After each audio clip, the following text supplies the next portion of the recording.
This holiday season, I'm giving away an i5 1200K. If you want to enter, you can check the link in the description below.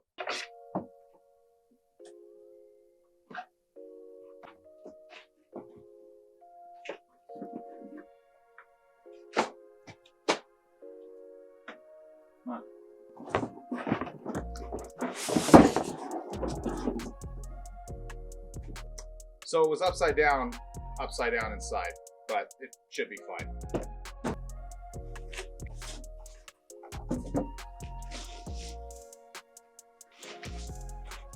All right, and there we have it. A little bit of styrofoam, but looking at the screen itself, I do not see any damage of any kind. Everything looks like it's in perfect condition.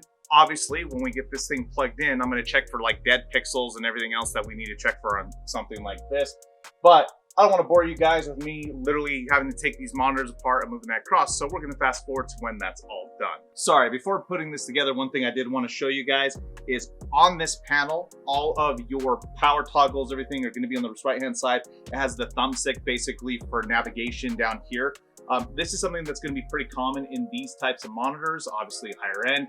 And one thing is that I prefer this setup to having it in a weird, awkward, basically on the front. I don't think that looks good.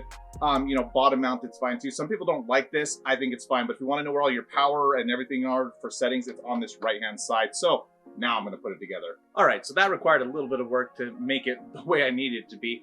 I will say my desk is barely big enough to fit now my 2 monitors on it, so I'm definitely gonna have to get a bigger desk, which was something I was gonna do anyway. Color on this thing out of the box is actually pretty fantastic. Looks pretty vibrant. Obviously I can tell the difference just in my background with the native 4K. And then of course it's got the RGB below, which you control with a connected USB cable that basically comes with the monitor. So now that we've got this thing hooked up, it's time to run some 4K tests. All right, so what I wanted to do is I wanted to start off with basically some Halo Infinite here, and so I've already beat the campaign, so I'll try to make sure that nobody gets spoilers. But the biggest thing is this: 4K gaming is still very, very demanding. I don't think people understand how demanding. Typically, if you're going to be really doing 4K gaming, like high ultra settings, you want a 3080 Ti or 3090. Like, you kind of need the best of the best. My 3080 is handling this okay, but as you can see, with all the settings cranked up, we're at 71 to maybe 80 degrees frames a second. I'm sure that's going to drop when I go into actual combat. The other thing to remember is that there's no adaptive or FreeSync enabled, and so even when I'm moving like this, I don't know if you guys can see that, I'm getting tearing across the middle of the screen. It's actually pretty noticeable to me.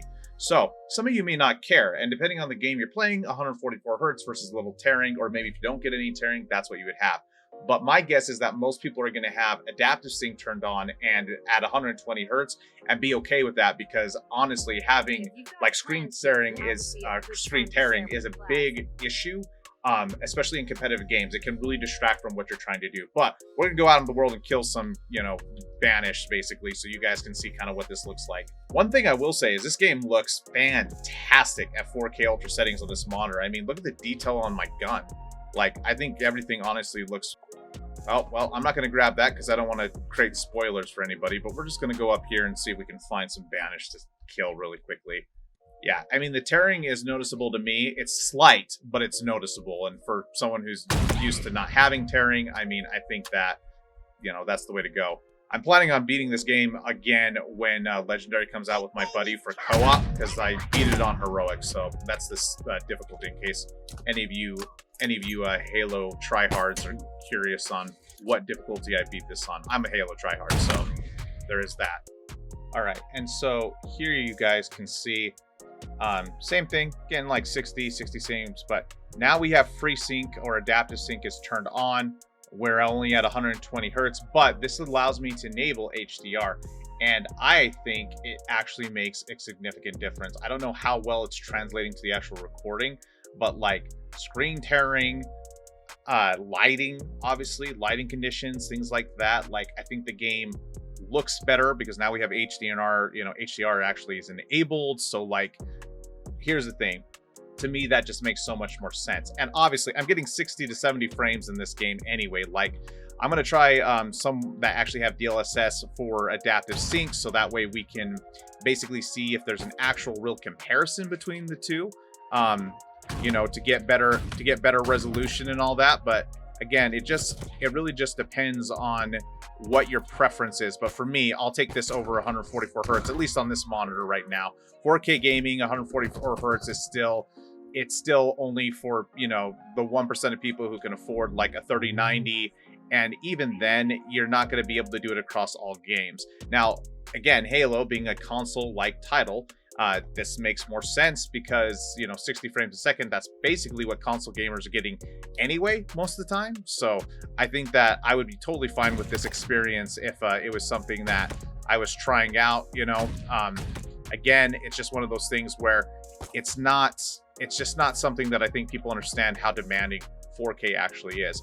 I'm actually having a lot of fun playing this right now, so I need to switch over to other games really quick and we'll try something else. Now here we have something interesting. So right now I'm playing Call of Duty and I basically have it at ultra, like high, like the best, you know, like all the high settings that I can. However, one thing that you'll notice is we're getting about 150 frames. That is because I have DLSS turned on for ultra performance, and that's actually the purpose of DLSS. It's to replace traditional anti-aliasing with a better system so that you can take advantage of higher resolutions without, you know, any kind of degradation, basically. So it's interesting to me because this is basically a use case where right now we're only at 120 frames, you know, locked with HDR, but adaptive sync is on. So after we test this a little bit, I am going to change it to see if we can basically get a better experience with this, or if at 144 hertz with, you know, HDR, everything turned off, if the game is actually going to be okay and we're not going to run into screen tearing. So we're going to test that next after we test this out just a little bit. This guy's mad at me that I took that airstrike. Yeah, so I mean, we're getting really consistent frames a second. Again, we got FreeSync enabled. I'm not noticing any screen tearing. Everything seems pretty good so far. Oh, look at this. Yeah, I mean, I'm not noticing anything. Now, again, this would be a situation where at 4K, you might be able to play 144 hertz, you know, some more competitive settings, and it may make sense to turn off DLSS, you know, or not DLSS, but turn off adaptive sync and go up to 144 hertz on this monitor at 4K. We are going to swap it and see basically what kind of performance metrics we hit after we do so. Oh my God, I don't know how I didn't kill that guy. So anyway, this shows, again, just, this would be a weird example because if you're maintaining like 144 hertz or higher, not having adaptive sync on, not having those things on, it may be the better way to go. So we are going to actually turn off basically, again, adaptive and see how it does. All right, so I've reverted this. So there is no adaptive sync on, there's no HDR. It is 144 hertz. At 4K, again, DLSS performance, so that way we can hit those numbers. I'm just trying to see, I mean, it's kind of hard to tell if I'm getting any significant tearing. I might be getting a little bit, but to my eyes, I mean, again, things move so fast in this game that, like, unless it's obvious, I'm probably not going to notice. So this is an interesting use case because if you really want to play like Call of Duty, I mean, obviously competitive is subjective, right? Because some people say 240 hertz is competitive, or even the new monitors that can do like 320, but if you're, or 340, whatever it is, but you're going to have the best of everything. You're going to have your settings tuned in. Like, it's not just a, like, oh, you buy this monitor, or you buy this GPU and CPU and RAM and everything, and then you just get that performance. There's a lot of dialing in. I am honestly pretty pleasantly surprised with the performance I'm getting. Not in just frames per second at 4K, like everything's higher, ultra. Like, what I'm surprised about is that we're able to have this type of experience at 4K at a 130 to 144 hertz on this game. I mean, DLSS really is a game changer because the biggest thing that's kept people from, playing 4K gaming is that they don't want to sacrifice frames per second. But if you can get 130 to 150 at 4K settings with DLSS turned on, I mean, depending on the game you're playing, it's still expensive. It's still kind of like you got to have deep pockets, but it is becoming far more affordable. And again, this will only be good because it will trickle down to, to more affordable gaming where, 1080p has been the standard forever, but with YouTube streaming and other things happening, it may very quickly become that 4K is kind of the new, you know, standard, or maybe 1440p will find its place, that kind of thing. But again, I'm not getting any noticeable tearing. If you're seeing tearing, you know, correct me if I'm wrong, but I'm really happy overall with the performance that we're getting right now. It's so minute that I'm not noticing. I'm probably going to get iced by this guy. Oh my gosh, what a troll. He followed me all the way up. So anyway, I'm going to go like close this out with some final thoughts. So guys, this was kind of a surprising conclusion on this monitor. I love it. Like, the HDR looks really good. Honestly, you know, whether you're choosing 144 hertz or 120 and keeping adaptive sync on, at least you have options. What's surprising to me the most is maybe the fact that I thought that 144 hertz wasn't going to be worth it, but playing Call of Duty with DLSS turned on, it's really a game by game situation, depending on your hardware, depending on what you're playing.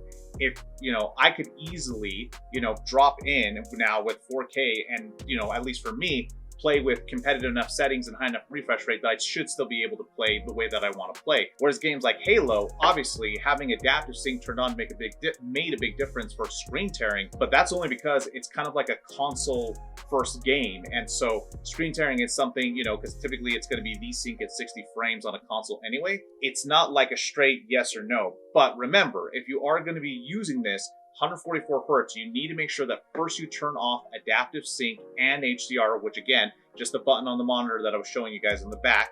And then if you're obviously going to be turning HDR or adaptive sync back on, you need to turn off 144 hertz first. If you don't do that, screen's gonna go black and you're gonna have to unplug and reset. It's a big mess. If you like this video, leave me a big thumbs up. If you thought it was terrible, leave me a thumbs down. Remember to get subscribed and hit that bell icon so you know when these videos drop next. If you haven't entered the giveaway, please do. There's only a couple days left. And guys, I'm so glad to get this content out. I've kind of taken a break this month to spend more time with my family. It is the holidays, but as always, I'll see every single one of you next time here on Garrett Inc.